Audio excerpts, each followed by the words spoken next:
বন্ধুরা, কি করছো এখন? টিফিন হলো? আমি তো টিফিন খেতে পারছি না। আমার গ্যাসে যে চা বসাবো, গ্যাস শেষ হয়ে গেছে। গ্যাস সিলিন্ডার ভরা আছে, আমি কিন্তু গ্যাস লাগাতে পারছি না, ভয় লাগে। চা খেতে পারছি না, মাথা চিনচিন করছে। আমার চায়ের প্রচুর নেশা। আমি আমি যেখানে আছি বোম্বেতে, 2-3 বার চা খাই। আর যখন আমি বাপের বাড়ি যাই, তখন আমার 5-6 বার চা খাওয়া হয়ে যায়, তার বেশি হবে।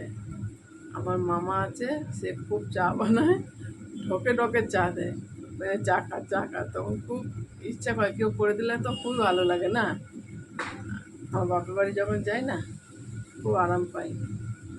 আর এখানে একা হাতে করতে হয় না, ভালো লাগে না, নিজের হাতে চা খেতেও ভালো লাগে না। আমার মামা যেরকমই চা বানাক ভালো লাগে। 6-7 বার তো দিনে চাই খাই।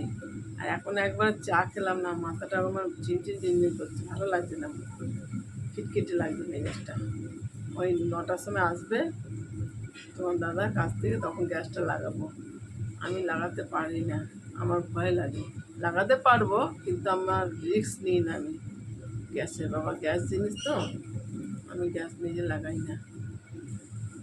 ওই যে 9টার সময় আসবে, ওই 9:10-15 তখন চা খাবো আমি। এখন আমি কি করবো, একটা ভিডিও করে ফেলি, বন্ধুদেরকে একটু জানাই আমার একটু প্রবলেমটা। চলো, টাটা, বাই বাই।